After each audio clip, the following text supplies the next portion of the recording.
আমি এবং আমার সহকর্মী আমরা আপনাদের ভাইয়েরা যারা দীর্ঘ কারাবরণ করেছি, কারাভোগ করেছি, আমাদের কারামুক্তির পর দেশব্যাপী আপনারা যে আবেগ এবং উচ্ছ্বাস প্রকাশ করেছেন, আমাদেরকে যে আপনারা সাহস জুগিয়েছেন, এর মাধ্যমে একদিকে আমাদেরও দায়িত্ব বেড়েছে, আর একদিকে আপনাদেরও দায়িত্ব অনেক বেড়ে গিয়েছে।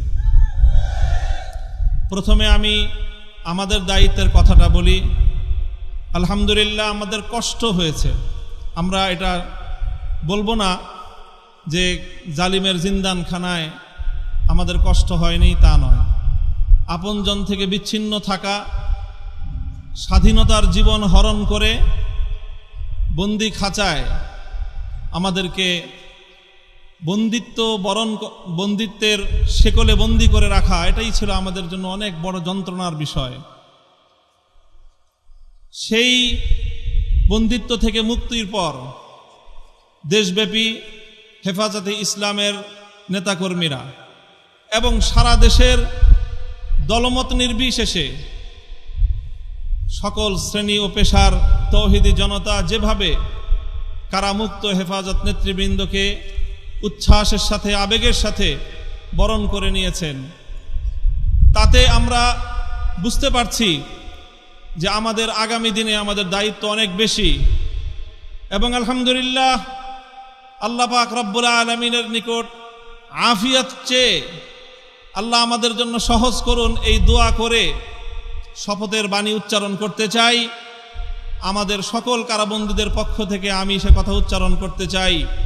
ইনশাআল্লাহ আল্লাহর জমিনে আল্লাহর দ্বীনের ঝান্ডা সমুন্নত রাখতে, আল্লাহর পয়গম্বরের ইজ্জতের হেফাজত করতে, এদেশের নাস্তিক্যবাদকে রুখতে, এদেশে ইসলামকে উপড়ে ফেলার সকল ষড়যন্ত্রকে রুখার জন্য যদি এর চেয়ে বড় ত্যাগ এবং কোরবানির প্রয়োজন হয়, হাসি মুখে আমরা সেই ত্যাগ করতে প্রস্তুত রয়েছি।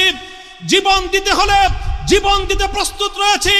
সন্তানদেরকে যদি এতিম করতে হয় সেজন্য আমরা প্রস্তুত রয়েছি। স্ত্রীদেরকে যদি বিধবা করতে হয় সেজন্য আমরা প্রস্তুত রয়েছি। মায়ের বুক যদি আমাদের খালি করতে হয়, আমাদের মায়েরা বুক খালি করে চোখের অশ্রুতে তাদের কলিজার টুকরা সন্তানদেরকে মাটির নিচে খোদার হাতে সুপর্দ করবে। কিন্তু ইসলামের জন্য, ইসলামের বিপক্ষ কোন শত্রুর সাথে এক মুহূর্তের জন্য আপোষ করতে প্রস্তুত নয়। এদেশে আমাদেরকে জুলুম করতে পারবে, আমাদেরকে গুলি করে হত্যা করতে পারবে, কারাগারগুলোকে আমাদেরকে দিয়ে ভরপুর করতে পারবে। বাংলাদেশে কারাগারের সর্বমোট আসন হলো ৭০,০০০। কয় হাজার? আমরা শাপলা চত্বরে গিয়েছিলাম, কমপক্ষে হলো ২০ থেকে ২৫ লক্ষ। ৭০,০০০ হেফাজতের কর্মীরা কারাবন্দী হবে, কিন্তু জালেমের সামনে মাথা নোয়াবে না। এই দেশের ১ ইঞ্চি মাটি নাস্তিক্যবাদ এবং ইসলাম বিদ্বেষের জন্য কারো হাতে ইজারা দেবে না ইনশাআল্লাহ।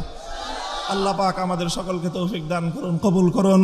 আমাদের আমির হেফাজত সহ আকাবিরিনদেরকে আল্লাহ পাক দীর্ঘ নেক হায়াত দান করুন। ওয়া আখিরু দাওয়ানা আলহামদুলিল্লাহি রাব্বিল আলামিন। আসসালামু আলাইকুম ওয়া রাহমাতুল্লাহ।